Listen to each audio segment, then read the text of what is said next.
the maid was humiliated and fired.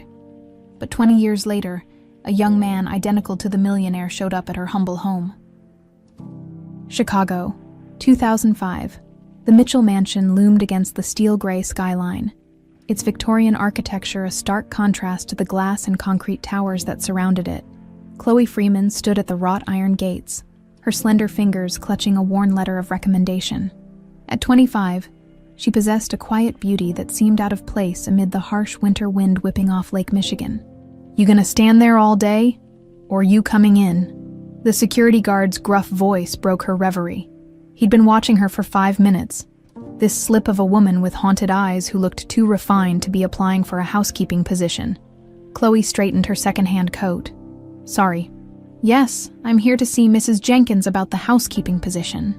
As she walked up the cobblestone path, Chloe's hand instinctively moved to the gold medallion hidden beneath her scarf. The only link to a past she couldn't remember. Her late Aunt Emily had given it to her, saying only that it was a family heirloom, to be kept close always. "Never take it off," Emily had whispered during her final days. "It matters more than you know." The massive oak door swung open before Chloe could knock, revealing a stern-faced woman in her 60s with iron-gray hair pulled into a tight bun. "Mrs. Jenkins?" Chloe asked. "You're late," the woman replied, checking her watch. "Punctuality is essential in this household. Mr. Mitchell runs his home with the same precision as his company's." "I apologize. The bus was delayed due to weather." Mrs. Jenkins scrutinized her from head to toe. "Very well, follow me." The interior of the mansion stole Chloe's breath. Marble floors gleamed beneath crystal chandeliers that cast prisms of light across mahogany-paneled walls, oil paintings of stern-faced men. Mitchell patriarchs, she assumed, seemed to follow her movement with disapproving eyes. "You'll clean the West Wing Mondays and Thursdays, the East Wing Tuesdays and Fridays, Mrs. Jenkins explained as they climbed a sweeping staircase. "Wednesdays are for the library and Mr. Mitchell's study. Weekends are half days. Common areas only." Chloe nodded, mentally mapping the layout. "The family quarters are strictly off limits unless specifically requested. Mrs. Mitchell values her privacy above all else." The tour continued through endless corridors until they reached a small office where Mrs. Jenkins reviewed Chloe's application. "Your references are adequate," she said, "though I find it curious that someone with your apparent education seeks such a position." Chloe had prepared for this. "My aunt believed in education. Even when our circumstances were modest, she passed recently, and I need steady work." Before Mrs. Jenkins could respond, the office door opened, revealing a distinguished man in his mid-40s. Robert Mitchell carried himself with the quiet confidence of someone who'd never known want. His dark hair was lightly touched with silver at the temples, and his eyes, a penetrating steel blue, immediately locked on Chloe. "Jenkins, have you seen the Westmore file? Susan insists she left it in my study, but..." He stopped, noticing Chloe. "I apologize for interrupting. Mr. Mitchell, this is Chloe Freeman, applying for the housekeeping position." Something flashed across his face. Surprise, perhaps recognition, but vanished so quickly Chloe wondered if she'd imagined it. "Miss Freeman," he extended his hand, his grip firm but not overpowering. "Welcome to our home." The moment their hands touched, Chloe felt an inexplicable jolt of familiarity, like a half-remembered dream, a flash of firelight behind her eyes, gone as quickly as it came. "Thank you, sir." "Robert? Darling, are you hiding from me?" A razor-sharp voice cut through the air seconds before Susan Mitchell appeared, where Robert exuded quiet power. His wife radiated cold ambition, blonde, beautiful, and immaculately styled. She assessed Chloe with a single dismissive glance. "Not hiding, dear, just looking for that file." Robert's demeanor shifted subtly, a tightness appearing around his eyes. Susan barely acknowledged Chloe. "The new help, I presume. Make sure she understands the rules about the third-floor gallery. Nothing in there is to be touched, not even for dusting. I handle those artifacts personally." "Of course, Mrs. Mitchell," Mrs. Jenkins replied. Susan threaded her arm through her husband's possessively. "Andrew and his wife are coming for dinner tonight. Wear the blue tie I bought you. It matches my dress." She kissed his cheek, her eyes still coldly monitoring Chloe's reaction. After the Mitchells departed, Mrs. Jenkins continued the orientation. Mrs. Mitchell comes from old money, but not enough of it. The marriage was advantageous for both parties. Chloe wondered why the housekeeper was sharing such information, until she added, "I tell you this so you understand your place here. Mrs. Mitchell guards what she considers hers with particular vigor." The warning was clear. For the next few weeks, Chloe learned the rhythms of the Mitchell household. She worked diligently, becoming nearly invisible as good household staff should be. Yet she often felt Robert's gaze following her when he thought no one was looking. Not with lust, but with curious wonder, as though trying to solve a puzzle. One morning, while dusting the library, Chloe's medallion slipped from beneath her uniform as she hurriedly tucked it away. Walter, the elderly butler who'd served the Mitchell family for over 40 years, froze in the doorway, his rheumy eyes fixed on the golden piece. "Where did you get that?" His voice trembled. "It was my aunt's," Chloe replied. "Is something wrong?" Walter's weathered face paled. "No, nothing." He departed quickly, leaving Chloe puzzled by his reaction. That evening, passing Mr. Mitchell's study, Chloe overheard raised voices. "I don't care what your investigators found." "Robert," Susan hissed. "Andrew says we need to move forward with the merger now." "Andrew isn't the one signing over family assets," Robert countered. "Something doesn't add up in the financials. You never had these concerns before. Is this about that girl?" "What girl?" "Don't play dumb, the new maid." "I've seen how you look at her." "Don't be ridiculous, Susan." Susan's laugh was brittle glass. "She's convenient, isn't she? Pretty enough to fantasize about. Lowly enough to dismiss when you're done. Just like that interior designer last year, or your secretary before that. That's enough. I'm going to Aspen next weekend. Mother's birthday." Susan's voice turned honey-sweet. "Perhaps the distance will clear your head." As Susan's high heels clicked down the hallway, Chloe quickly retreated, her heart pounding. She hadn't meant to eavesdrop, but Susan's insinuations troubled her deeply. Was Mr. Mitchell truly as predatory as his wife suggested? The thought disappointed her more than it should have. Later that night, Chloe stared at the medallion in her small apartment bathroom. The emblem showed a tree with deep roots and high branches, surrounded by Latin words she couldn't decipher. Somewhere in the back of her mind, a small voice whispered that the tree was significant, that it should mean something to her. But like the flashes of firelight in her recurring nightmares, the meaning remained just beyond her grasp, buried in a past she couldn't remember. The Friday of Susan's departure to Aspen arrived with an ominous forecast. Meteorologists warned of a severe storm system moving across the Midwest, with Chicago directly in its path. Dark clouds hung low over Lake Michigan, their underbellies purple-black with promised violence. Chloe checked the weather app on her outdated phone as she hurried toward the Mitchell mansion. She had extended her hours today. Mrs. Jenkins wanted the formal dining room prepared for a dinner party Robert was hosting the following week. Though Susan was leaving, the business of the Mitchell empire continued. "Cutting it close," Walter commented as Chloe rushed through the service entrance, raindrops already speckling her coat. "Sorry, bus delays again," she replied, hanging her damp outerwear in the small staff closet. "Is Mrs. Mitchell gone yet?" Walter nodded. "Left an hour ago. Her flight barely made it out before they started grounding departures." He lowered his voice. "Mr. Mitchell is in a state this morning. Been locked in his study since dawn. Best to stay clear." Chloe nodded, though curiosity prickled at her. What had caused Robert's distress? It couldn't be Susan's absence. Anyone could see their marriage existed only on paper. By mid-afternoon, the storm arrived in earnest. Wind howled around the mansion's eaves, rain lashing against leaded windows like liquid bullets. Thunder crashed so close it rattled the crystal in the cabinets Chloe was cleaning. Most of the staff had already left, Jenkins having dismissed them early due to the worsening conditions. Even Walter had departed, his arthritis flaring in the damp. Only Chloe remained, determined to finish the dining room. "You're still here?" Chloe startled, nearly dropping a Waterford goblet. Robert Mitchell stood in the doorway, his normally immaculate appearance in disarray. His tie hung loose around his unbuttoned collar, hair disheveled as though he'd been repeatedly running his hands through it. But it was his eyes that truly alarmed her, bloodshot and hollow with some profound distress. "Mr. Mitchell, I didn't realize you were... Everyone's gone." His voice was hoarse. "Yes, sir. Mrs. Jenkins sent the staff home early because of the storm. Chloe hesitated. I was just finishing up. Lightning flashed, illuminating Robert's face in stark white light, revealing a vulnerability she'd never seen in him before. In that fractured moment, he looked like a drowning man. Sir, are you all right? A bitter laugh escaped him. All right, no, Chloe, I don't believe I am. He stepped into the room, and she caught the unmistakable scent of expensive scotch. Have you ever discovered that your entire life is built on quicksand? That the people closest to you are strangers wearing familiar faces? Alarm bells rang in Chloe's mind. This was dangerous territory. Mr. Mitchell, perhaps I should... Robert? He interrupted.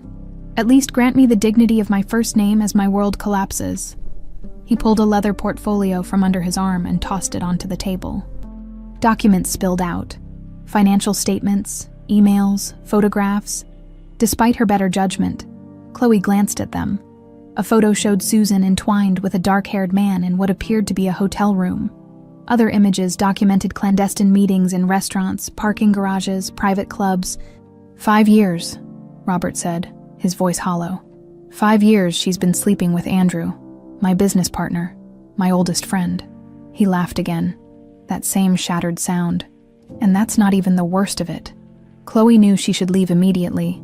This was precisely the scenario Mrs. Jenkins had warned against, finding herself alone with an emotionally volatile, intoxicated employer. Yet something in Robert's despair pinned her in place. The money transfers, he continued, gesturing vaguely at the financial documents.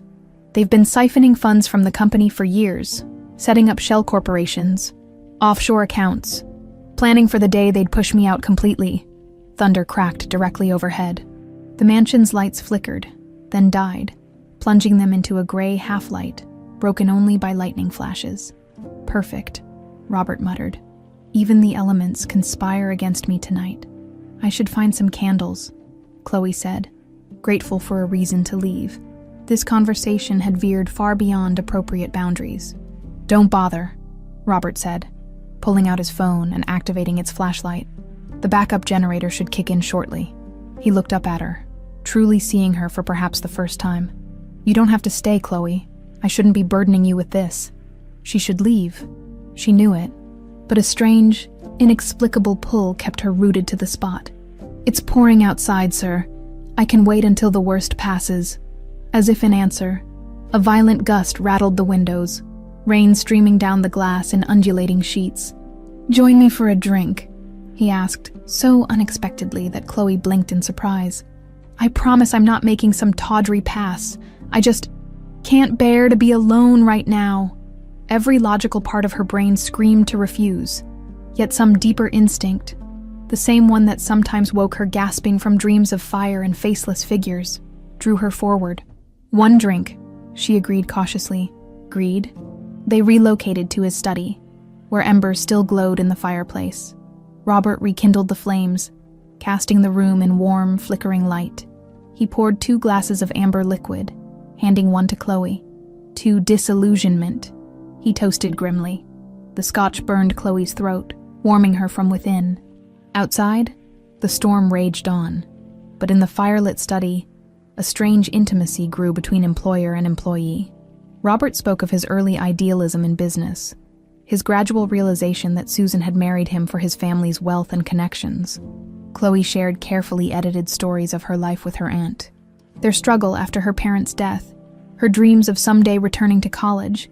Neither noticed when the power returned, the electric lights remaining off as candles and firelight cast dancing shadows across antique furniture. You know what haunts me most, Robert said, now seated on the floor beside the hearth, his back against an armchair. I've suspected for years about Susan and Andrew, about the financial irregularities, but I looked away. I chose willful blindness. Why? Chloe asked, positioned carefully in the chair adjacent to him. Fear, I suppose. Fear of confronting ugly truths. He looked up at her. You have remarkable eyes, Chloe. They see too much. I should go, she whispered, suddenly aware of how close they'd drifted, how the air between them had transformed into something dangerous, electric. Yes, you should, he agreed, his voice equally soft. Neither moved. Later, Chloe would remember the moment as inevitable as gravity, his hand reaching up to brush her cheek. Her leaning down, drawn by a force she couldn't name, their lips met tentatively at first. Then with escalating hunger as years of emptiness and longing on both sides ignited into flame. "This is madness," she whispered against his mouth as his hands tangled in her hair. "Yes," he agreed, pulling her down to the thick carpet before the fire. "Beautiful madness."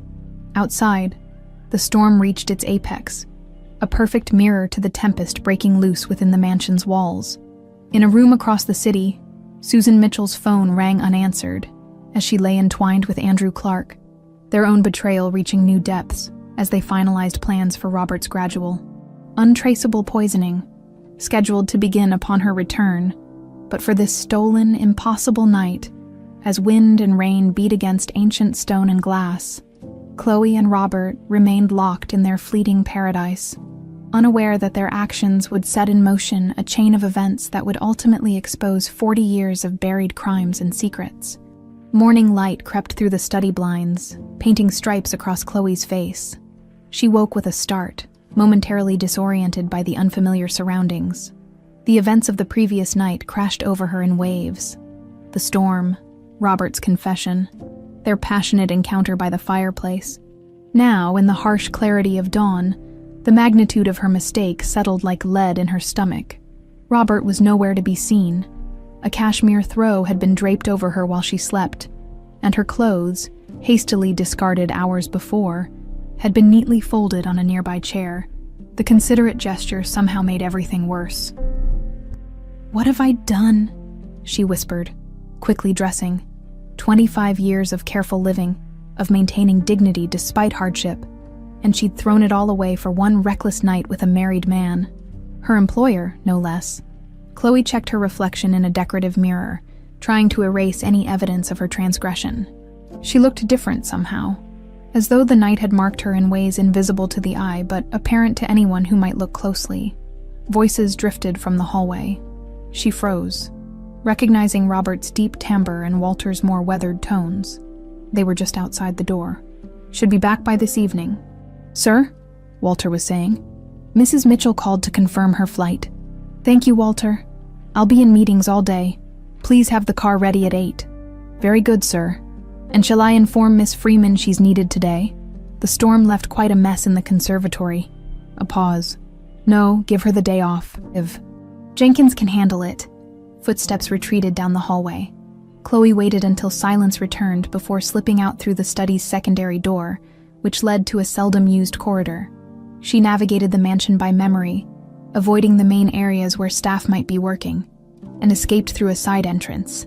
Outside, the storm's aftermath was evident in downed branches and scattered debris. Chloe hurried down the street, shame and confusion battling for dominance in her mind. Had Robert's dismissal of her services for the day been consideration, or was he already regretting their encounter? Perhaps both. For the next week, Chloe threw herself into her work with redoubled vigor. Arriving early and leaving late, she avoided being alone with Robert, who seemed equally determined to maintain professional distance. Their eyes occasionally met across rooms, but both quickly looked away, the weight of their shared secret hanging between them. On the 10th day after the storm, Chloe was cleaning the rarely used music room when she overheard voices from the adjacent sunroom. The sliding pocket doors between the rooms had been left slightly ajar, creating a narrow gap through which conversation carried. "It's completely tasteless," Susan was saying, her voice diamond sharp. "He insists on having the old college friends at the anniversary party, as if I want to reminisce about those days." "Darling, it's all part of the image," replied a male voice. Andrew Clark, Robert's business partner, and apparently Susan's lover, the childhood sweethearts who built an empire together. "The board eats it up." "Speaking of eating, how's our special project coming along?" Andrew chuckled. "Perfectly on schedule. I've arranged for the first phase to begin at the anniversary dinner, just a light dose to start. Nothing that would raise suspicions. Gradual deterioration over 6 to 8 months, attributed to stress and overwork. By the time anyone thinks to look deeper, it'll be far too late. And Dr. Moreland is on board. He's in significant debt after his divorce, Amazing what people will do when their backs are against the wall. He'll document everything as natural causes. Heart failure secondary to chronic stress. Chloe's blood ran cold. They were discussing murder, Robert's murder, in the casual tones of people planning a dinner party. Once it's done, how quickly can we move on the Asian expansion? Susan asked. Immediately. The paperwork is already prepared. Just needs Robert's signature. Or, in the unfortunate event of his incapacity, yours as his devoted wife and heir. Their laughter made Chloe's skin crawl, fighting rising panic. She carefully backed away from the door. She needed to warn Robert immediately. She found him in his study, reviewing contracts. He looked up in surprise when she entered without knocking, closing the door behind her. "Chloe, what? They're planning to poison you," she blurted out, then quickly recounted what she'd overheard. Robert's face hardened with each word. "You're certain about this?" "Completely," Chloe insisted. "They mentioned a dar, Moreland, something being administered at your anniversary dinner, making it look like natural causes." He paced the room, running a hand through his hair in a gesture she now recognized as signaling deep distress. "I knew they were embezzling. But murder." He looked at her sharply. "Did they see you?" "No, I'm sure they didn't." "Good." He reached for his phone. "I need to call my security team. My lawyer." A sharp knock interrupted him. Without waiting for response, Susan entered, Andrew Clark close behind her. Her smile froze when she saw Chloe. "Well, isn't this cozy?" Susan said, her voice glacial. "The maid takes such a personal interest in your welfare." "Darling," Robert straightened. "Susan, Andrew, we were just discussing household matters." "I'm sure you were." Susan's gaze slid to Chloe, calculating and cold. "Tell me, does household matters include my diamond tennis bracelet, the one that seems to have mysteriously vanished from my jewelry box?" Chloe blinked in confusion. "I don't understand." "No." Susan reached into her handbag, withdrawing a small velvet pouch. She upended it on Robert's desk, spilling out a glittering diamond bracelet. "Then perhaps you can explain why security found this hidden in your locker in the staff room." "That's impossible," Chloe gasped. "I never—" "Save it," Susan snapped. "We have you on camera entering our bedroom yesterday when you thought no one was home. Did you think we wouldn't notice? A $50,000 bracelet?" Robert looked between the bracelet and Chloe, uncertainty clouding his features. "Chloe, is this true?" "No, I was never in your bedroom yesterday. I was working in the library all afternoon. Mrs. Jenkins can confirm." "Mrs. Jenkins left early with a migraine," Andrew interjected smoothly. "Convenient timing, wouldn't you say?" Susan stepped closer to Robert. "I didn't want to believe it at first. I've always trusted your judgment about staff. But when security mentioned items going missing, we installed cameras." She placed a hand on his arm. "I'm sorry, darling. I know how you hate being deceived." The irony of her words would have been laughable if the situation weren't so dire. Chloe looked desperately at Robert, willing him to remember what she'd just told him about Susan and Andrew's plans. "Robert, please," she began. "They're lying. They're trying to discredit me because I overheard." "Enough," Susan cut her off. "Really, Robert, are you going to let this thief slander us now? The evidence is right there. Call the police." Andrew already had his phone out. "I'm contacting them now." Robert's face had gone completely blank, a mask revealing nothing of his thoughts. When he finally spoke, his voice was flat. "That won't be necessary, Andrew." For a moment, Chloe felt a surge of hope. "We don't need the publicity," Robert continued. "Miss Freeman will gather her belongings and leave immediately without references." The betrayal hit Chloe like a physical blow. After everything they'd shared, he believed Susan's transparent frame-up over her warning. "You can't be serious," she whispered.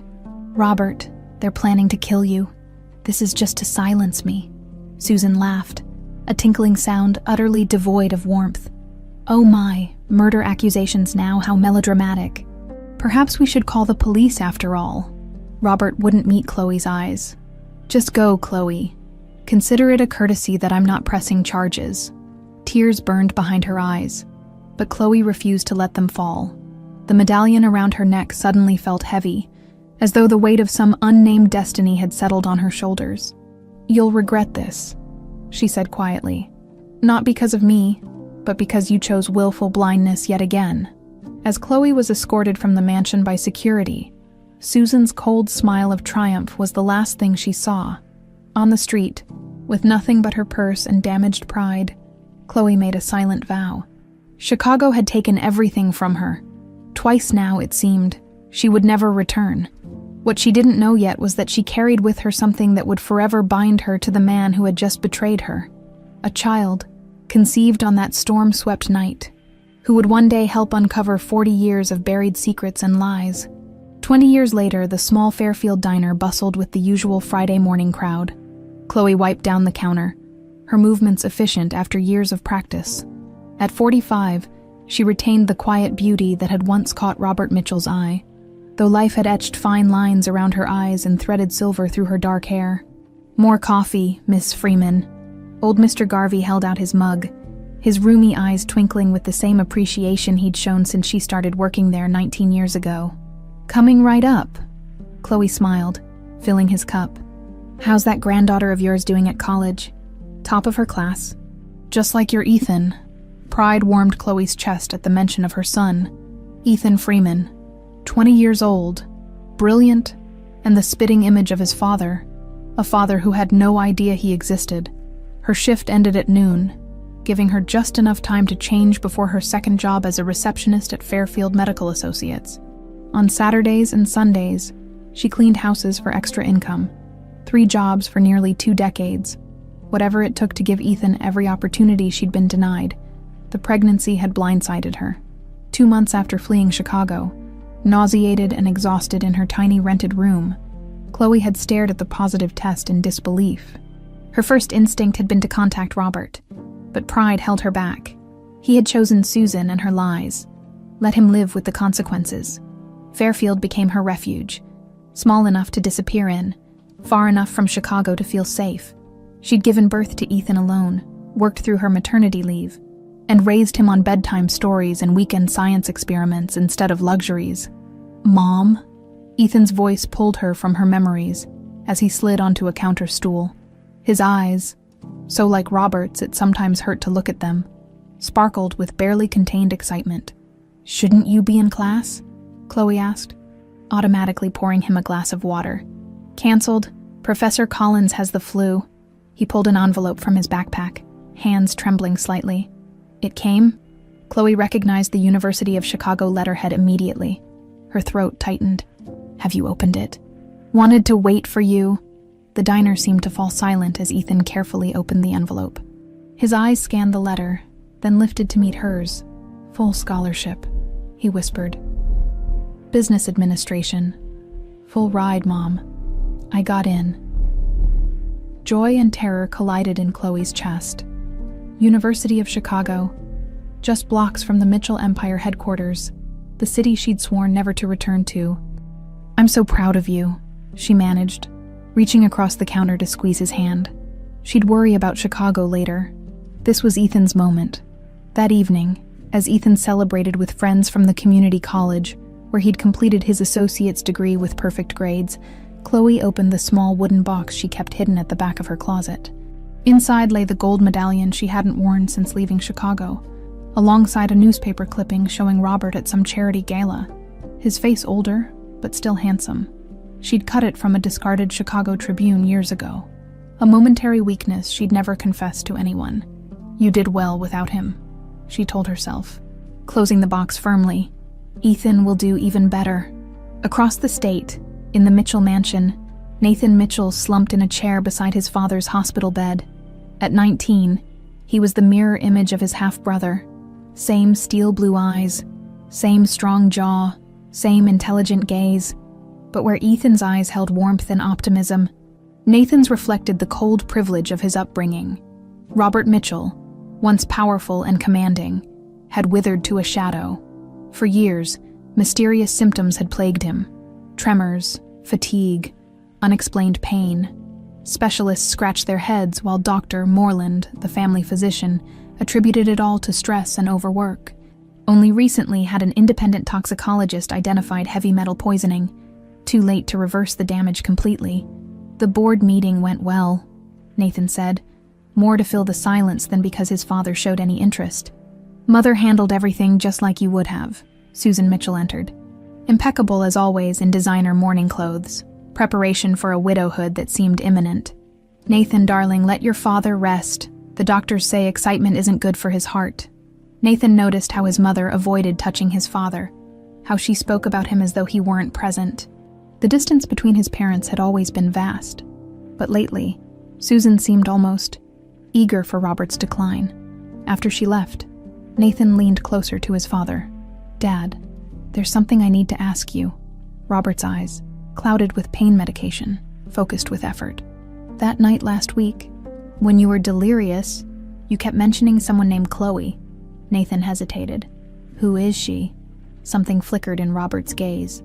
Awareness, perhaps regret. "The timing doesn't make sense," Nathan continued. "You said you had a son you abandoned, but I was born 3 months after this Chloe person left. Did you have another family somewhere?" Robert's papery hand trembled as he reached for the notepad by his bed. His once strong handwriting now a shaky scrawl. Bottom drawer, office safe. Code 528491. "What's there?" Nathan asked. But Robert had drifted back to sleep, or perhaps unconsciousness. Nathan wasn't sure anymore. Later that night, after ensuring his mother was occupied with her weekly bridge game, Nathan slipped into his father's home office. The hidden safe behind the Monet reproduction yielded easily to the code. Inside, he found a leather journal and a file labeled simply CEF, with surveillance photos spanning 20 years. A young woman with a growing boy who looked startlingly like Nathan himself. The journal's most recent entry, dated just before Robert's hospitalization, read, "I've changed the will. Carter has the original. 50% to Nathan, 50% to Chloe's son. My son. May he forgive what I was too cowardly to acknowledge in life." At the back was a sealed envelope addressed to someone named Ethan Freeman. Nathan closed the safe, his world tilting on its axis.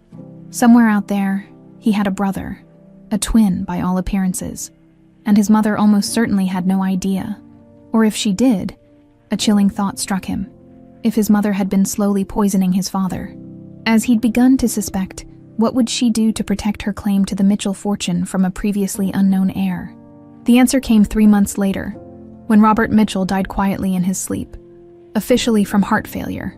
At the funeral, Susan wept perfect tears while Andrew Clark stood supportively at her side. Only Nathan noticed their fingers briefly intertwining behind the modest spray of lilies. That evening, as condolence cards piled up in the foyer, Nathan made a decision.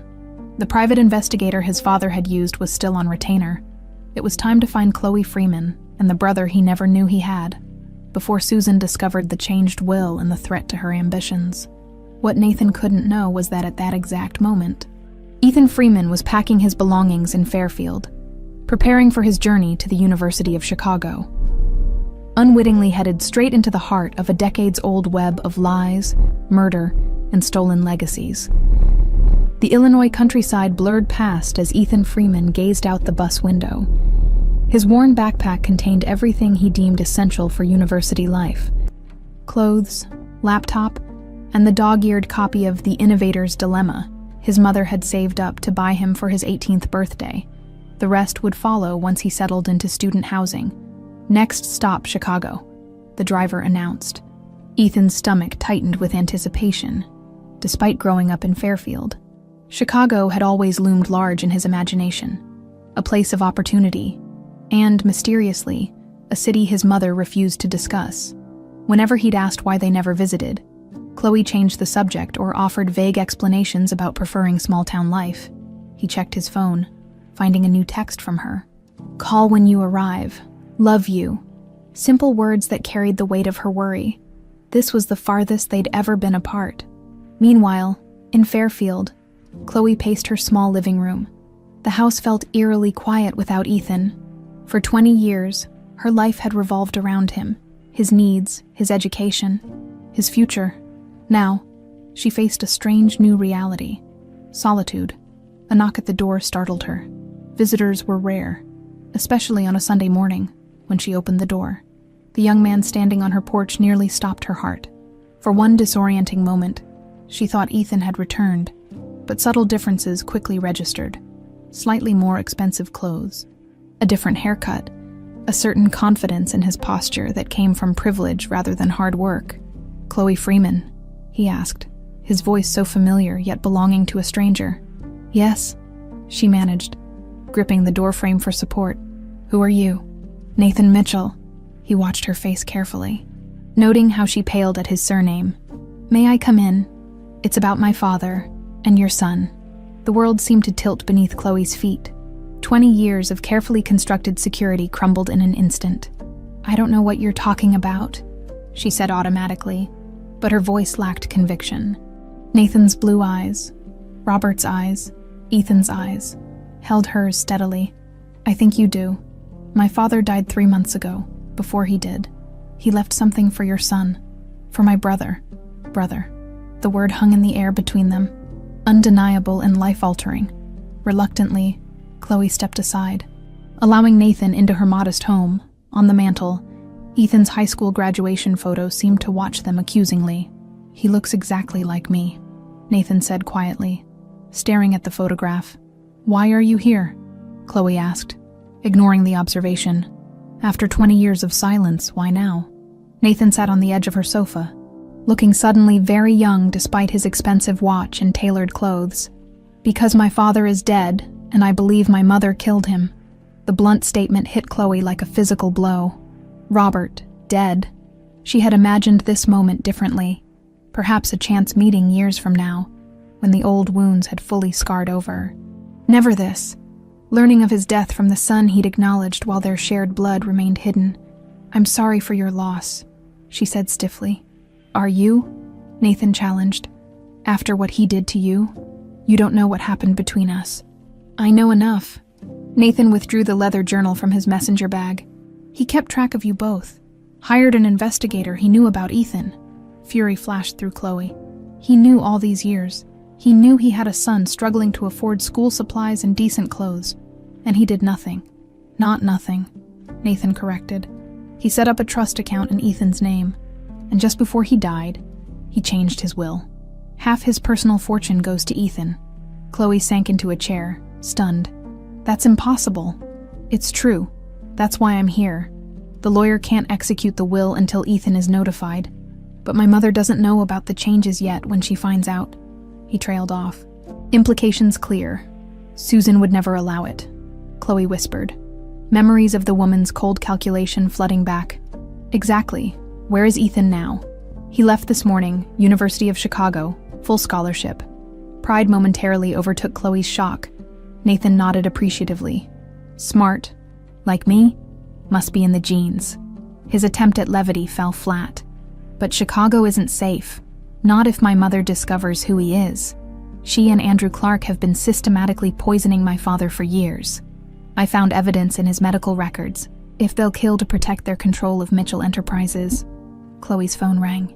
Interrupting Nathan's warning, Ethan's name flashed on the screen. "It's him," she said. "He must have arrived in Chicago. Don't tell him about me," Nathan urged. "Not yet. Not over the phone. We need to explain in person." Chloe hesitated, then answered. "Ethan, are you there safely?" "Yeah, Mom. Just got off the bus. Orientation starts tomorrow, but I'm heading to campus to get my bearings. It's incredible here. You should see the buildings." His excitement made Chloe's heart ache.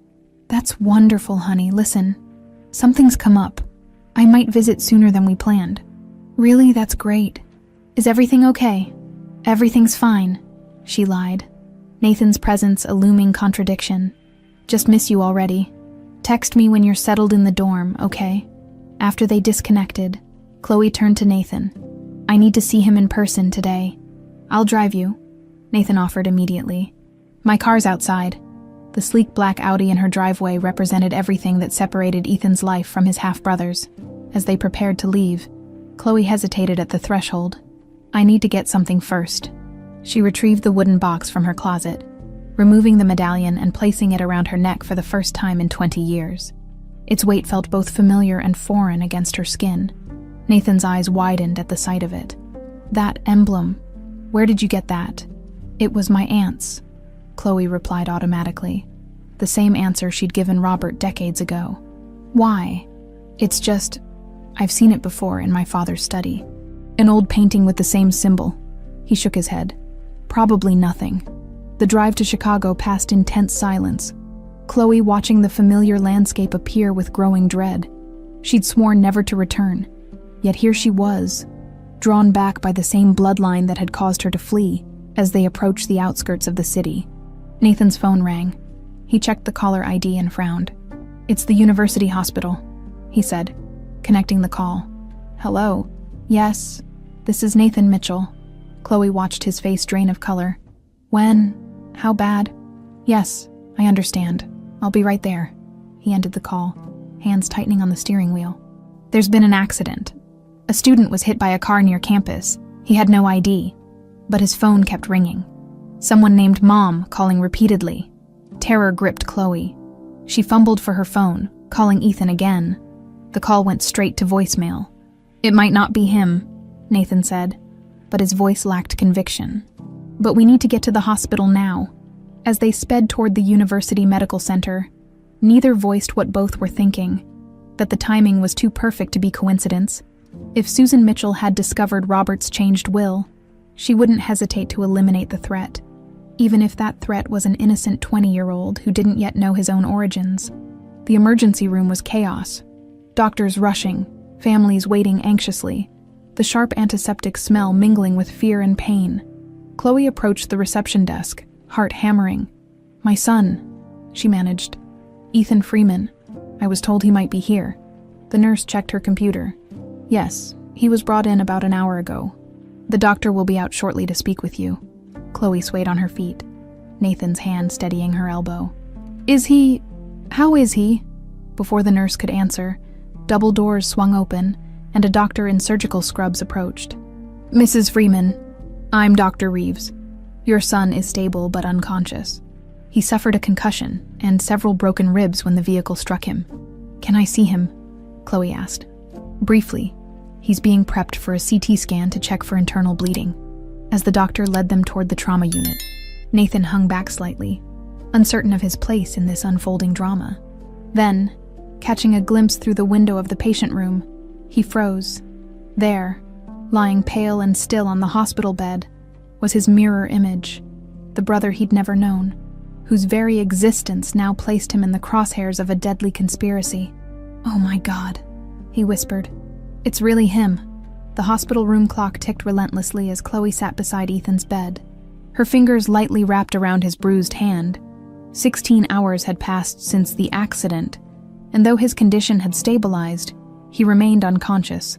The doctors were cautiously optimistic, mentioning normal healing processes and expected recovery timelines, but their clinical assurances did little to ease her fear.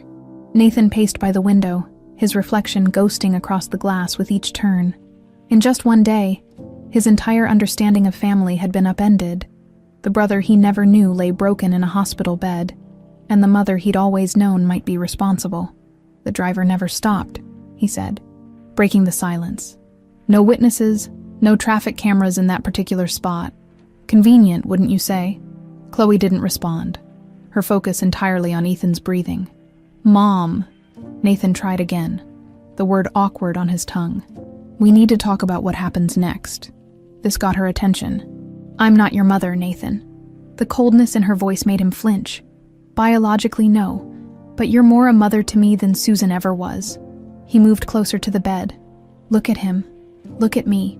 We're identical. Same eyes, same jawline, same everything. Don't you think that means something?" "It means Robert Mitchell was unfaithful to his wife," Chloe said flatly. "It doesn't make us family." Nathan ran a hand through his hair, the same gesture Ethan made when frustrated. "My father kept tabs on you both for 20 years. He changed his will to include Ethan. Whatever happened between you two. He cared. If he cared, he would have acknowledged his son." Chloe snapped, then immediately lowered her voice. "He chose Susan's lies over the truth. He let her frame me for theft when I tried to warn him she was planning to kill him. And now look, she succeeded. And Ethan's paying the price." Nathan's phone vibrated with an incoming text. He checked it, frowning. "It's from Samantha. It's my mother's assistant," she says. "My mother's looking for me, asking questions about where I've been." He typed a quick response. "We don't have much time." "For what?" "To figure out what we're up against. Nathan pulled a leather portfolio from his messenger bag. I brought copies of everything I found in my father's safe. The will's executor, James Carter, is out of the country until next week. Only he can officially inform Ethan about his inheritance. Until then, we need evidence to prove what my mother and Andrew did to my father. Chloe hesitated, torn between staying with Ethan and pursuing justice. A soft moan from the bed made the decision for her. Ethan's eyelids fluttered, then opened, revealing disoriented blue eyes. "Mom?" he mumbled, voice raspy from the breathing tube they'd removed hours earlier. "I'm here, honey," Chloe said, tears of relief stinging her eyes. "You're in the hospital. There was an accident." Ethan blinked slowly, struggling to focus. Then his gaze shifted to Nathan. Standing just behind Chloe, confusion spread across his face. "What the hell?" he whispered, looking from Nathan to his mother and back again. "Am I seeing things?" "No, you're not," Nathan said, stepping forward. "I'm Nathan Mitchell, and apparently, I'm your brother." The revelation hung in the air, too momentous for Ethan's pain-fogged mind to process immediately. "Brother," he repeated. "Mom, it's complicated," Chloe said, squeezing his hand. "Rest now. We'll explain everything when you're stronger." But Nathan shook his head. "We don't have that kind of time. The car that hit you wasn't an accident. Ethan, my mother, our father's widow, she's discovered you're entitled to half the Mitchell fortune. She tried to kill you to protect her claim." "Nathan," Chloe exclaimed. "He just woke up, and he needs to understand the danger he's in." Nathan turned back to Ethan. "Our father was Robert Mitchell, founder of Mitchell Enterprises. He died 3 months ago, poisoned slowly over years by his wife, Susan, and his business partner, Andrew Clark. Before he died, he changed his will to include you. If they succeeded in killing him, they certainly won't hesitate to eliminate you too." Ethan stared at them both, struggling to make sense of this bombshell. "This is insane," he finally managed. "I don't have a brother. My father was..." He stopped, suddenly realizing he'd never known who his father was. Chloe had always deflected his questions with vague explanations about a brief relationship that ended before she knew she was pregnant. "Mom," his voice held a new note. "Betrayal. Is this true?" Chloe closed her eyes briefly, 20 years of careful omissions collapsing around her. "Your father was Robert Mitchell," she admitted quietly. "I worked in his house as a maid. It was one night when I tried to warn him that Susan was planning to poison him. She framed me for theft. He chose to believe her. I left Chicago and never looked back. And you never told me." Ethan's voice was hollow. "I was protecting you." "From what? From knowing that my father was alive? That I had a brother? That I was entitled to..." A coughing fit interrupted him, pain flashing across his face as broken ribs protested. "Take it easy," Nathan urged, pouring a cup of water. "Whatever issues we have to sort out, they can wait. Right now, we need to focus on keeping you safe until Carter returns and the will is officially executed." "Why should I trust either of you?" Ethan asked after sipping the water. "Everything I thought I knew was a lie." "Not everything," Chloe insisted. "Never my love for you." The door swung open before Ethan could respond. A young woman with auburn hair and intelligent green eyes stepped in, freezing when she saw the room's occupants. "Nathan," she said, recovering quickly. "Your mother's been calling nonstop. She knows you're at the hospital." "Samantha," Nathan nodded, turning to Chloe and Ethan. "This is Samantha Reed, my mother's personal assistant. And apparently," he added with a tight smile, "our only ally inside the Mitchell organization. I intercepted a call between your mother and Andrew," Samantha said urgently. "They know about Ethan. They're on their way here now." Panic flashed across Chloe's face. "We need to move him now." "Impossible," Nathan replied. "He's in no condition to leave. Besides, this confrontation was inevitable." "What do they know exactly?" Ethan asked, wincing as he tried to sit up straighter. Samantha glanced at the corridor outside. "They know you're Robert's son, that you're in his will, and that Nathan found you. They were explicit about eliminating the problem permanently." "We need evidence," Nathan muttered, pacing again. "Something concrete linking them to my father's poisoning." "I might have something," Samantha offered hesitantly. "Andrew keeps a private safe in his office. Last week I saw him storing a vial there after meeting with Dr. Moreland. Can you access it? Nathan asked. Possibly. He sometimes asks me to retrieve documents when he's too busy. It's too dangerous, Chloe protested. It's our only shot at proving what they did, Nathan countered. If we can get evidence of the poison, tie it to my father's symptoms, we can go to the police before they make another attempt on Ethan's life.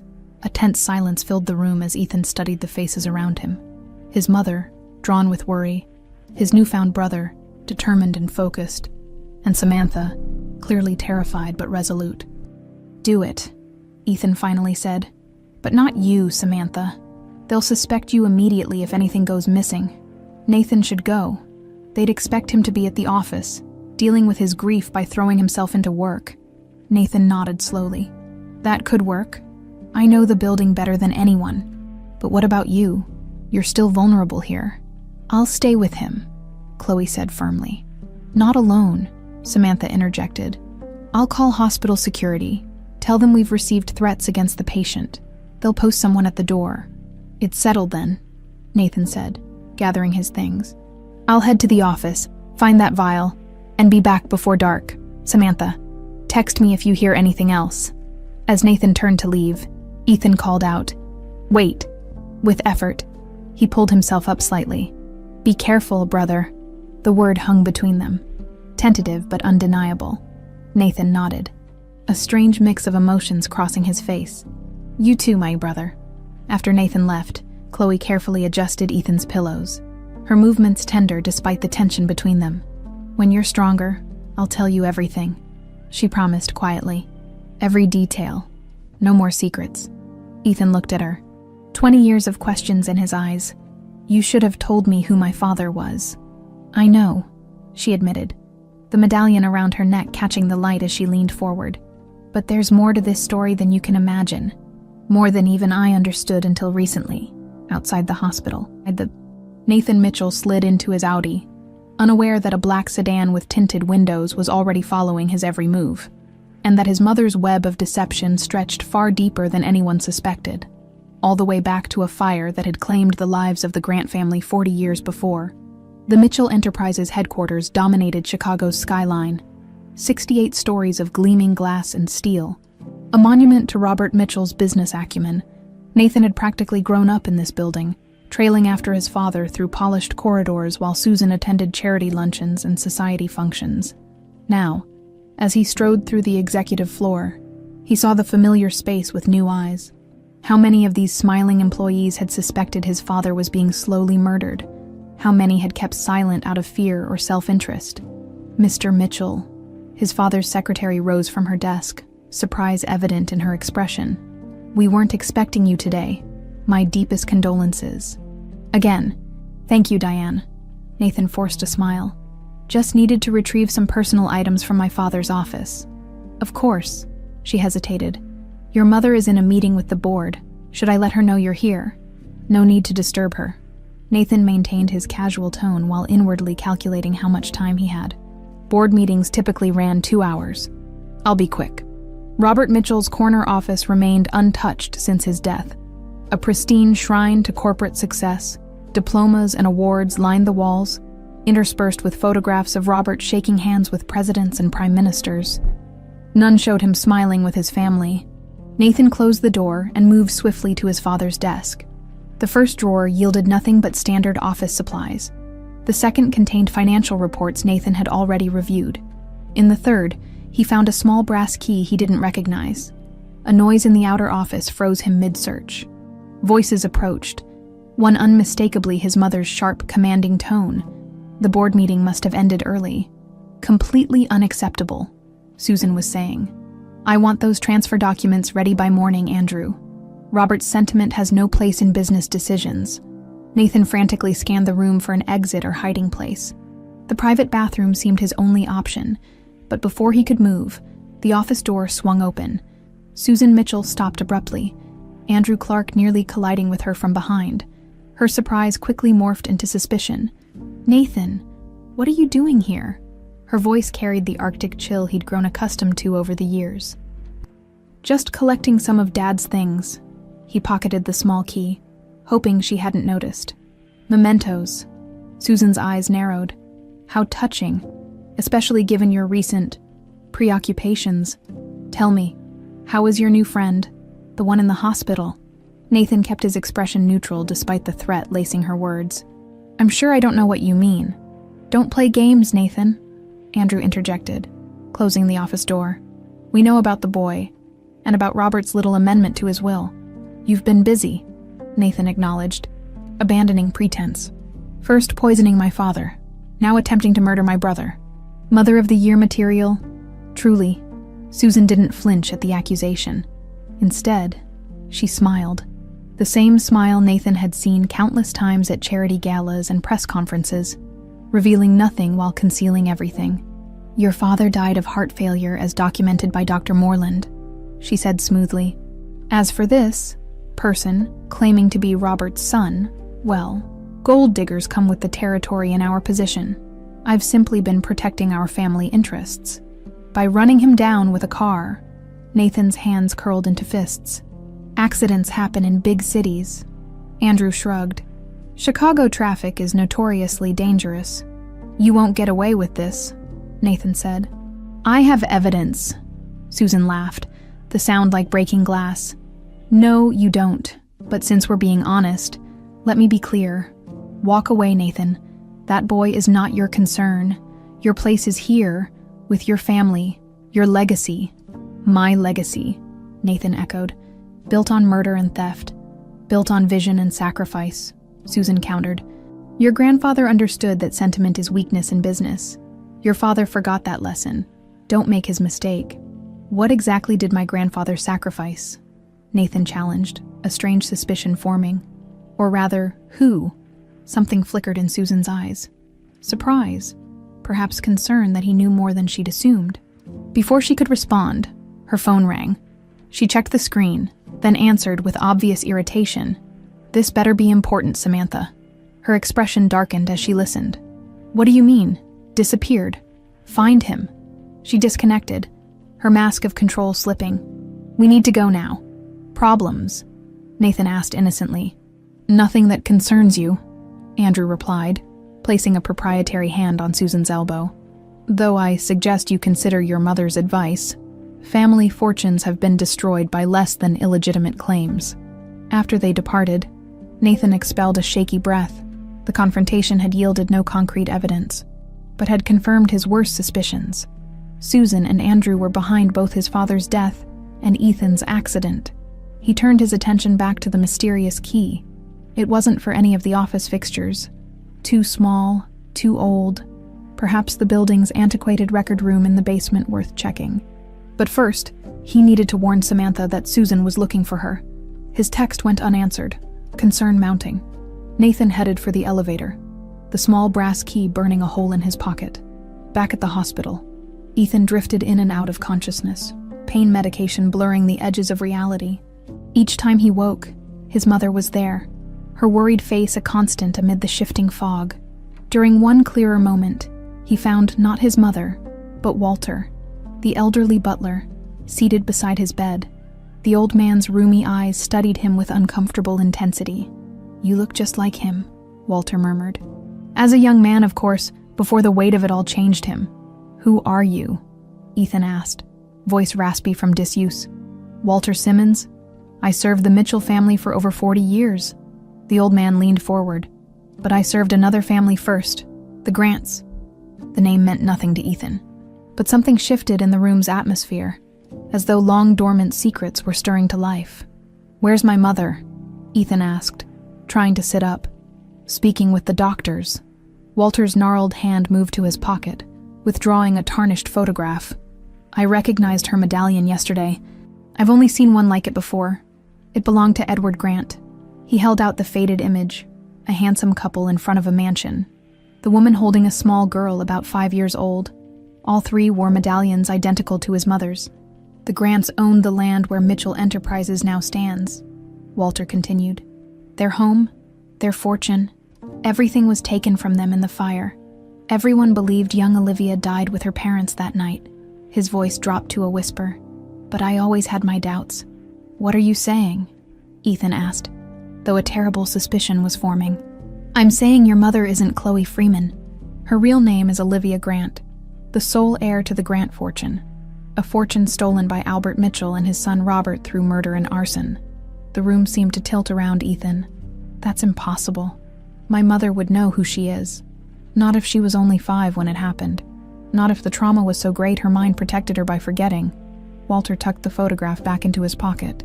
The medallion is proof. It bears the Grant family crest, a symbol I've not seen in 40 years, until your mother walked into that hospital room wearing it around her neck. Before Ethan could respond, the door opened, revealing Chloe and Samantha. His mother's face drained of color at the sight of Walter. "What are you doing here?" she demanded, rushing to Ethan's side. "Returning a piece of your past, Miss Grant," Walter replied, standing with effort. "Or should I say Miss Freeman? You've carried many names, but only one birthright." "I don't know what you're talking about," Chloe insisted, but her hand went instinctively to the medallion at her throat. Walter smiled sadly. "You will. Memory is a curious thing. It hides what we cannot bear, but never truly forgets." He turned to Samantha. "Mrs. Mitchell is looking for you, young lady. She knows you've switched allegiances." "How did you—" Samantha began, but was interrupted by her phone's urgent buzzing. "It's Nathan," she said, checking the screen. "He says to meet him at the old Mitchell mansion, the Grant annexes. He's found something in the company archives." Chloe swayed slightly, the blood draining from her face at the mention of the Grant name. Flashes of memory assaulted her, firelight reflecting on polished banisters. A child's terrified screams, rough hands carrying her through smoke-filled corridors. "Mom," Ethan's voice cut through the disorienting visions. "What's wrong?" "Nothing," she lied, shaking off the disturbing images. "I'm fine." But her voice lacked conviction, and the medallion suddenly felt unnaturally heavy around her neck, as though awakening after a long dormancy. Walter watched her reaction with knowing eyes. "The past never stays buried, Miss Grant. Not when there's unfinished business." He moved toward the door, pausing at the threshold. "I'll help however I can. I've carried this guilt for 40 years, stood by while crimes went unpunished. Perhaps now, finally, justice can be served."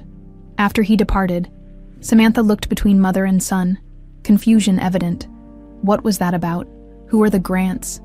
"I don't know," Chloe whispered, but somewhere deep in her mind, in a locked compartment she hadn't accessed in decades, a small girl screamed as flames consumed everything she'd ever known.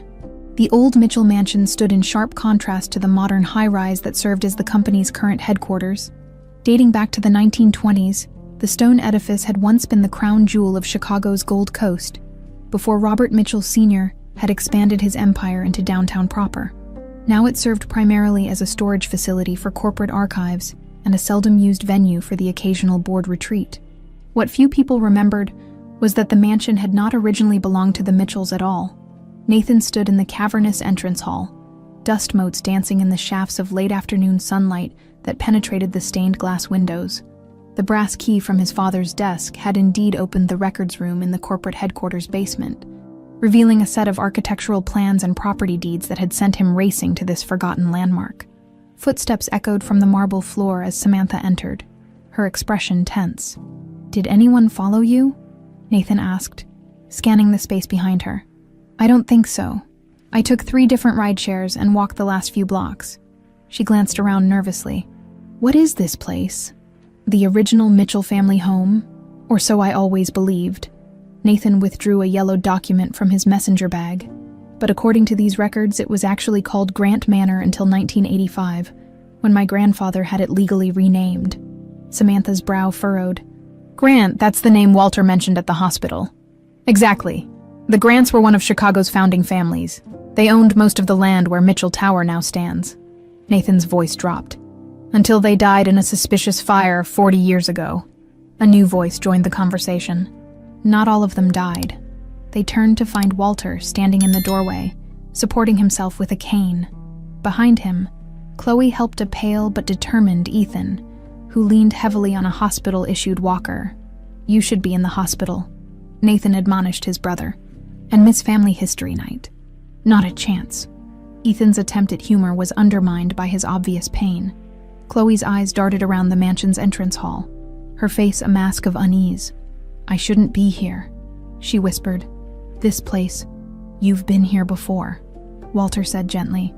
"Though you were very young." Nathan approached Chloe cautiously. "Walter believes you're Olivia Grant, the daughter who supposedly died in the fire. That medallion you wear. It's the Grant family crest." Chloe's hand went protectively to the gold piece hanging around her neck. "My aunt gave me this. She said it was a family heirloom." "Your aunt," Walter said, "was Helen Winters, the Grants' housekeeper. She wasn't related to you by blood, Miss Chloe. She rescued you from the fire and fled Chicago to protect you." The color drained from Chloe's face. "That's impossible. I would remember something like that." "Not necessarily," Samantha interjected quietly. "My mother was a trauma therapist. She said children sometimes block out traumatic memories completely. It's a survival mechanism." An uncomfortable silence fell over the group as the implications sank in. Finally, Ethan spoke. "If what you're saying is true, then my mother is the rightful owner of all this." He gestured broadly at their surroundings. "The Mitchell fortune was built on stolen Grant property." "Built on murder," Nathan corrected grimly.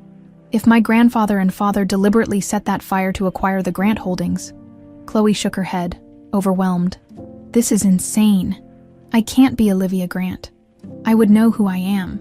Perhaps seeing more of the house might jog your memory," Walter suggested. "There's a portrait gallery on the second floor. The likeness between you and Clara Grant, your mother, is striking."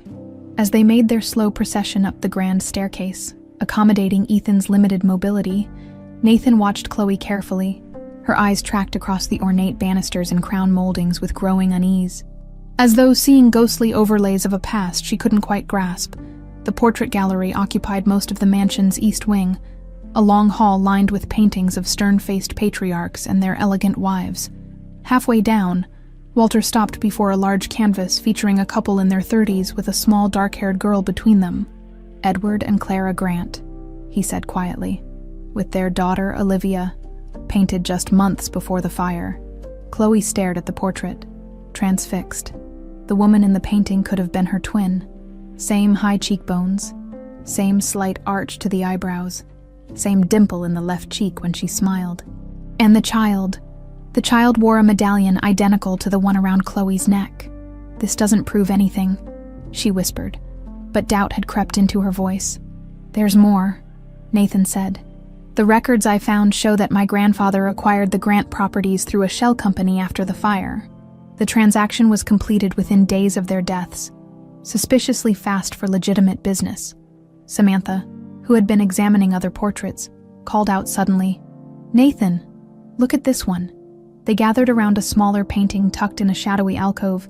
It depicted a young man in early 20th century attire, standing proudly beside a newly built automobile.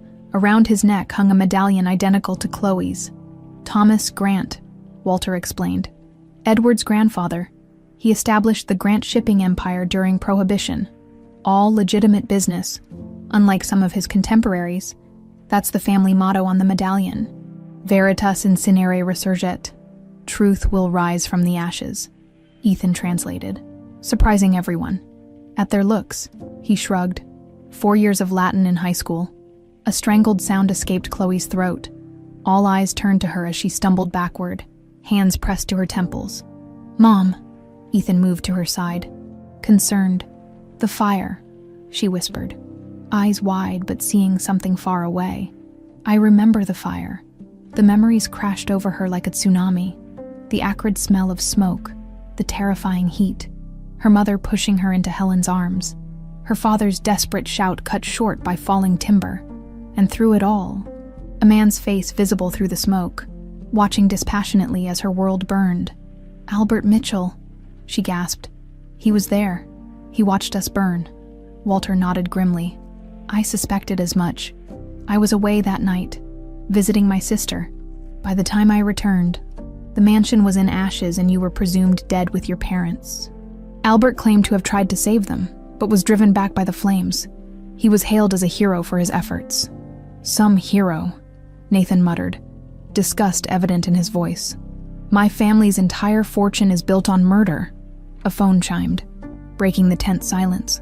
Samantha checked her device, face paling. "It's Susan. She's demanding to know where I am. She's threatening to call the police if I don't return to the office immediately." She's trying to locate us, Nathan realized. We need to move if she discovers we're here, at the scene of her family's original crime. Too late, a cold voice announced from the gallery entrance. Susan Mitchell stood framed in the doorway, Andrew Clark at her shoulder. Behind them loomed two men with the unmistakable bulk of concealed weapons beneath their jackets. How convenient. All the loose ends, gathered in one place. Susan's gaze locked on Chloe, recognition and hatred flashing in her eyes. So the maid returns, and wearing the Grant medallion no less. How poetic. You knew, Chloe said, voice strengthening with each word as memories continued to surface. You recognized me 20 years ago. Not at first, Susan admitted with chilling casualness. But that medallion gave you away. I'd seen it in the old Grant photographs. Robert was too besotted to notice, but I knew exactly who you were. Her lips curved in a cruel smile. Why do you think I was so eager to get rid of you? History has a nasty habit of repeating itself when Mitchell men fall for Grant women. Andrew stepped forward. Enough reminiscing. We have a situation to resolve. He gestured to the armed men. Take care of them. Make it look like an accident. Gas leak, old wiring. This place is a fire trap anyway. How appropriate, Susan added.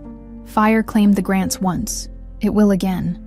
Nathan moved protectively in front of Ethan, his mind racing for an escape plan. But it was Walter who acted first, his elderly frame suddenly straightening as he reached into his jacket. Not this time, the old butler said, withdrawing a small revolver. I stood by once and let this family commit murder. I won't do it again. For a moment, the tableau in the portrait gallery froze. Walter with his small revolver trained unsteadily on Susan and Andrew, their hired muscle reaching for concealed weapons. The tension hung thick in the air, fragile as spun glass. Put that away, old man, Andrew said, his voice dangerously soft. You're outmatched and outgunned. Walter's hand trembled but remained firm. Perhaps, but at my age, I have little to lose. His roomy eyes narrowed. And I've lived with my silence long enough. Samantha had slowly inched toward the antique fire alarm on the wall. With a sudden movement, she pulled it down, unleashing an ear-splitting screech throughout the mansion in the confusion. Nathan grabbed a heavy brass candlestick from a nearby table and swung it at the nearest thug, connecting with a sickening crack. The service stairs, Walter shouted over the alarm. This way. As they scrambled toward the hidden servants' passage, a gunshot rang out. Andrew had drawn his own weapon, the bullet splintering the wooden paneling inches from Chloe's head. Ethan stumbled in his weakened state, and Nathan pulled his brother's arm over his shoulders, half carrying him toward safety. They tumbled into the narrow staircase, Walter slamming the disguised door behind them. It leads to the old kitchen, he wheezed. There's an exit to the gardens from there. The ancient wooden steps creaked ominously beneath their feet as they descended into darkness, guided only by the weak glow of Samantha's phone flashlight. Behind them, muffled shouts and pounding feet signaled their pursuers had discovered their escape route. As they reached the ground floor, a crash from above indicated the door had been broken down. The pursuit was closing in. The kitchen was a vast, abandoned space of cast-iron stoves and marble-topped preparation tables. Moonlight filtered through grimy windows, casting long shadows across dusty floors. There, Walter pointed to a heavy oak door. That leads to the east garden. Once outside, run for the street. There's a police station 3 blocks north. But as they reached the door, they found it chained and padlocked from the outside. Damn it, Nathan muttered. We need another way out. The cellar, Walter suggested. It connects to an old prohibition tunnel that runs beneath the street. The exit is in the carriage house. A bullet ricocheted off a copper pot hanging from the ceiling, sending them ducking for cover. Go, Walter urged, positioning himself behind a massive butcher block island, revolver at the ready. I'll hold them off. We're not leaving you, Ethan insisted, but Walter shook his head. I've waited 40 years for redemption. Now go. Nathan found the cellar door, helping Ethan down the steep stairs as Chloe and Samantha followed. Behind them, gunfire erupted as Walter exchanged shots with their pursuers. The cellar was a labyrinth of stone and ancient timber, the air thick with dust and the musty scent of decades-old wine bottles. Chloe moved with surprising certainty, leading them through the darkness as if guided by some internal map. "How do you know where to go?" Samantha asked, breathless from their flight. "I don't know," Chloe admitted. "My feet just... remember?" They had nearly reached the tunnel entrance when the sharp odor of gasoline permeated the air. A moment later, an orange glow appeared at the top of the cellar stairs. Fire. Susan and Andrew had set the old mansion ablaze, intending to recreate the crime that had begun their ascent to power 40 years earlier. "They're going to burn us alive," Samantha whispered in horror. "Not if I can help it," Nathan said grimly, pushing at the ancient wooden door that led to the tunnel. It refused to budge, swollen with decades of moisture. As smoke began filtering down into the cellar, Ethan joined his brother, throwing his weight against the stubborn door. Despite his injuries, the wood groaned but held firm. "Together," Ethan insisted, and the brothers synchronized their efforts, shoulders pressed side by side against the weathered planks. With a splintering crack, the door finally gave way. The tunnel beyond was narrow and pitch black, but a faint breeze suggested it remained open at the far end. They moved as quickly as Ethan's condition allowed, the rumbling of the fire growing louder behind them. "What about Walter?" Chloe asked, voice tight with worry. "He knew what he was doing," Nathan replied, though the words tasted bitter in his mouth. Another life sacrificed to the Mitchell-Grant feud. They had traveled perhaps 50 yards when a figure loomed suddenly from the darkness ahead.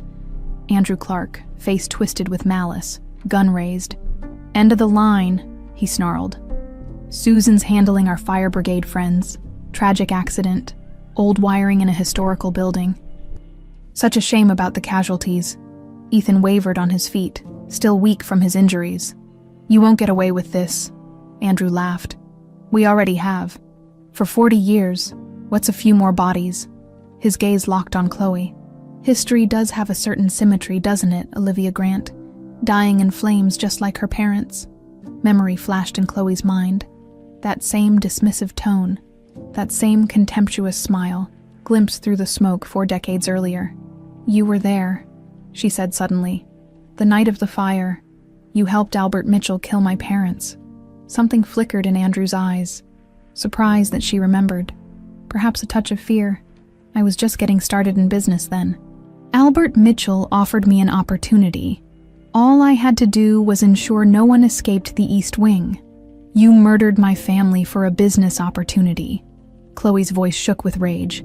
"Business is business," Andrew shrugged. "And now, it seems, we have unfinished business to conclude." He raised his gun. Aiming squarely at Chloe's chest, time seemed to slow as Nathan lunged forward in desperate protection. Samantha screamed, and Ethan, despite his injuries, threw himself toward Andrew. A gunshot echoed in the confined space of the tunnel. Andrew staggered backward, a look of profound surprise on his face as red blossomed across his chest. Behind him stood Walter, clothes singed and face blackened with smoke, his small revolver still raised. "Not this time," the old butler wheezed before collapsing to his knees. The ceiling above Andrew began to crack ominously as the fire consumed the mansion's structure above, with a tremendous roar. Wooden beams and burning debris crashed down, burying Andrew beneath tons of flaming wreckage. "We need to move," Nathan shouted over the inferno's roar. "This whole place is coming down." Samantha helped Walter to his feet, while Nathan supported Ethan. Together, they staggered toward the tunnel's exit. The heat of the conflagration pressing at their backs like a living thing, they emerged into the cool night air of the carriage house, just as a series of explosions rocked the main mansion. Gas lines rupturing in the intense heat, emergency lights painted the sky in flashes of red and blue as fire engines screamed toward the blaze. "Susan," Nathan realized with sudden clarity. "She'll have an alibi ready. She'll claim we started the fire." "No, she won't," said a calm voice behind them. They turned to find a tall man in an expensive suit observing them. "James Carter, Robert Mitchell's attorney and the executor of his will. I received your message." "Nathan," he said, "along with the documents you forwarded from your father's safe, I've already spoken with the authorities." He nodded toward a police car where Susan Mitchell sat in the back seat, her face a mask of cold fury as officers secured her hands with cuffs. "You're late?" Nathan observed dryly. "But not too late, it seems." Carter's gaze moved to Chloe, recognition dawning as he noted the medallion around her neck. "Ms. Freeman, or should I say Ms. Grant, It appears we have much to discuss regarding your inheritance. As paramedics tended to Ethan and Walter, Chloe watched the mansion burn. The second time in her life she had witnessed the destruction of her childhood home. Yet this time, as the flames reached toward the night sky, she felt not terror, but a strange sense of release. The medallion seemed to pulse warmly against her skin, its engraved motto suddenly clear in her mind: Veritas incinere resurget. Truth will rise from the ashes. And rise it had, after 40 long years. 6 months after the fire at Grant Manor, Chicago awakened to a crisp autumn morning. The city had moved on from the scandal that had dominated headlines for weeks. The Mitchell family's decades-old crimes exposed, Susan Mitchell awaiting trial for the murder of her husband, the astonishing reappearance of Olivia Grant, sole heir to one of Chicago's founding fortunes. Chloe, now legally reclaiming her birth name, Olivia Freeman Grant, stood in the executive suite of Mitchell Tower, gazing out at the skyline her parents had once helped shape. DNA tests had confirmed what the medallion and recovered family records had suggested. She was indeed the long-lost Grant heiress, presumed dead for 40 years. "The lawyers are ready whenever you are," Nathan said, entering the office that had once belonged to his father. "Final signatures on the restructuring." Olivia nodded, straightening the simple charcoal suit she'd chosen for the occasion. "Where's Ethan?" "Conference room, reviewing the foundation bylaws with Carter." Nathan adjusted his tie, still uncomfortable in the corporate attire he'd once rejected. "He has a real eye for the fine print." A small smile touched Olivia's lips. Like his grandfather, Edward Grant was famous for catching details others missed. The past months had brought a gradual return of Olivia's childhood memories. Not all at once, but in fragments that coalesced into a coherent whole. Helen Winters, the housekeeper she'd known as Aunt Emily, had indeed rescued her from the fire, fleeing Chicago with the traumatized child to start a new life under assumed names. Whether Helen had known the full truth about the Mitchells' involvement remained unclear. She had taken that secret to her grave years ago. Together, they walked to the conference room where Ethan sat with James Carter, the attorney who had helped unravel decades of corporate fraud and murder. Samantha was there too, having proven invaluable in gathering evidence against Susan and the late Andrew Clark. "All set?"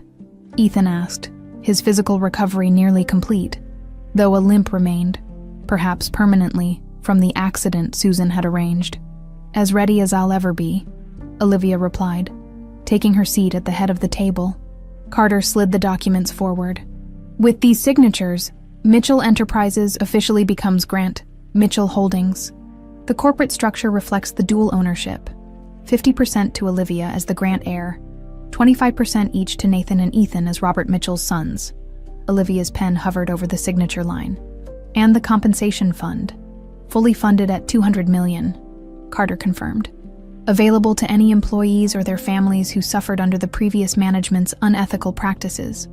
"And Walter's care?" Nathan asked. "The finest facility in the country," Carter assured them. "His testimony was crucial in the case against Susan. The DA has agreed not to pursue charges against him for his role in concealing the original crime." One by one, they signed their names, formalizing the transformation that had begun in fire and deception, but would continue in transparency and restitution. When the business was concluded, Olivia excused herself, leaving the brothers to handle the press announcement scheduled for later that day. She had a more personal appointment to keep. The cemetery was quiet, autumn leaves drifting across manicured lawns and granite markers. Robert Mitchell's grave lay in the family plot, his headstone imposing yet somehow lonely among the generations of Mitchells surrounding it. Olivia stood before it, the medallion heavy around her neck. "I hated you for 20 years, she said softly to the silent stone. "For believing Susan over me, for abandoning Ethan," she sighed, watching her breath form clouds in the cool air. "I didn't know you were trying to protect us in your own flawed way." Among the documents in Robert's safe had been a journal detailing his gradual discovery of the truth about his father's crimes, and the horrifying realization that the woman he'd fallen in love with was the child his father had orphaned. His guilt had paralyzed him, preventing him from claiming Ethan even as he secretly watched over them both. From her pocket, Olivia withdrew the medallion, its gold surface catching the autumn sunlight. "I understand now that you were trapped too, by your father's crimes, by your own complicity. by the impossible situation we found ourselves in. She knelt, placing the medallion atop the cold marble. I forgive you, Robert, not just for myself, but for our son, and for your son with Susan, who deserved better than both of you. Rising, she felt lighter than she had in decades, as though the medallion had carried a weight far beyond its physical presence. Later that afternoon, the newly formed Grant Foundation announced its first initiative, a shelter and legal resource center for women and children escaping domestic violence. Its mission statement, inscribed in the entrance lobby, read simply, "The sins of the fathers shall not be the curse of the children." That evening, Ethan and Nathan stood on the balcony of the penthouse that now served as their shared office, watching the city lights flicker to life as darkness fell. Strange, isn't it? Nathan mused. 6 months ago, I didn't know you existed. And I thought I was nobody, Ethan replied. Turns out we're both somebody, just not who we thought. To new beginnings, Nathan said, raising his glass in toast. And old truths, Ethan added, completing the gesture. Below them, Chicago continued its eternal rhythm, oblivious to the decades of secrets that had finally found light. The city that had witnessed the destruction of the Grant family now watched its resurrection through the unlikely alliance of two brothers who had been strangers, and a woman who had reclaimed her true self from the ashes of the past.